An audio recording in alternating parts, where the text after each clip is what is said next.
My name is Christy Chambers. I am the Stroke Chest Pain Coordinator here at Ogden Regional Medical Center. My name is Karen Hill, and I'm the owner of the Timberline Restaurant.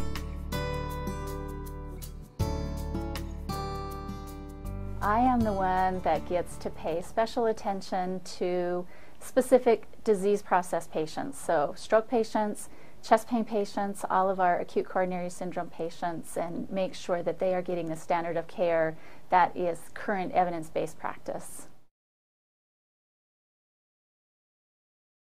A year ago, March 5th, I had a heart attack, and I had open heart surgery, and I'm all better and feeling great.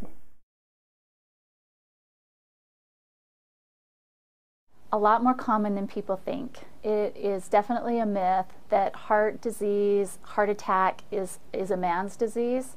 We watch it on the movies where the man clutches his chest and falls to the ground.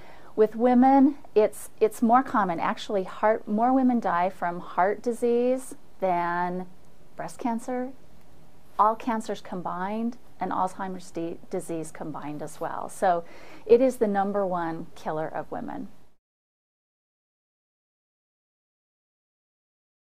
Absolutely, absolutely. And it's probably, all in all, typical. So the chest pain, the complaints of, I feel like I've got an elephant sitting on my chest, or I've got a belt tightened around my chest, that chest pain and tightness is still relatively common in women. The problem is that is such a distinct sign that both men and women recognize that as a critical problem that they need help immediately with.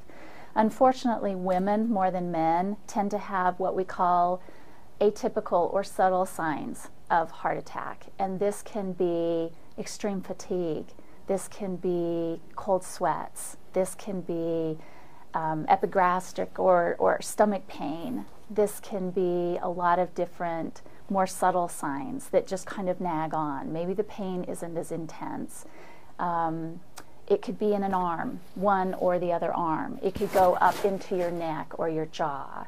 It just can display in women slightly different. And so women are notoriously care providers, and we care for everyone else, and we tend to put our signs and symptoms to the side and say, oh, I've got to get, I can't go in and deal with this now, I've got to get the kids taken care of. And so we tend to wait, and we don't immediately call 911 like we should. Well, I went to church out to Pleasant View, and I started having pain right here right here. And it kind of would go up into my neck a little bit, but I kept thinking, oh, that doesn't feel very good. So after church, my daughter had her neighbor come over, and he said, I think you should probably go up to the hospital and be checked. I think we really have to just listen to our own bodies, and if we feel like this is something that I have never had before, then we need to just call 911 and get the ambulance there. Because if time is heart muscle, every second counts, and so if we can get the care that we need immediately, we're going to survive that heart attack without as much heart damage and continuing heart failure problems throughout the rest of our lives. I didn't know. I just knew when I was in church it was hurting, and then afterwards it didn't go away. It was just stayed. So when I got in the car and was driving, it was still there, and it started getting worse. And I thought, I think I'm in trouble. I was going to stop at the fire department, and I thought, oh, by the time I tell them what's wrong, I better just keep driving.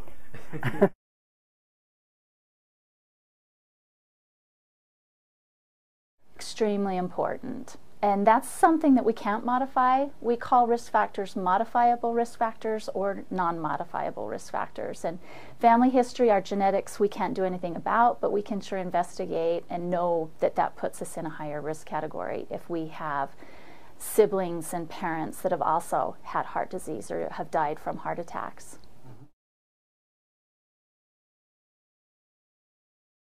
Every minute counts. I cannot overemphasize that. If we can catch a heart attack within the golden hour, even 90 minutes, we have skilled cardiologists, interventionalists that can go in, we can get patients into the cath lab, we can get those arteries opened up, and we can get stents placed to reperfuse that heart so that that heart muscle doesn't die. And so it does. Every second counts. But I never had pain on this side or on my arm or anything, just right there. That was all the pain I had. And Dr. Graham said that that was the artery was completely clogged. I don't know. It was just exactly a year, almost to the day that my husband had passed away. So it would have been very, very hard for my family. And that's one thing, the hospital took such good care of my family. They were really consoling them and talking to them and helping. I have lots of energy, and I have to keep all my body parts good because I have this brand new heart. Just don't drive to the hospital. I just think women work so hard and care for our families, and we raise our kids, and we think of this, you know, this retirement or this joy of playing with grandkids, and if we don't take care of ourselves, our quality of life isn't going to be there. Call 911 and take care of ourselves. Eat right, exercise, do all those things we know we're supposed to do. And if we have pain, atypical pain, subtle signs and symptoms that are just doesn't feel right, call 911.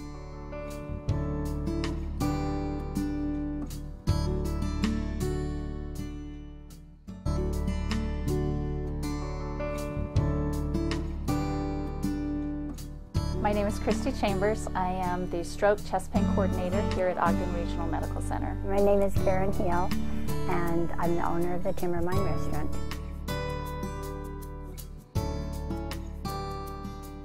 I am the one that gets to pay special attention to specific disease process patients. So stroke patients, chest pain patients, all of our acute coronary syndrome patients, and make sure that they are getting the standard of care that is current evidence-based practice.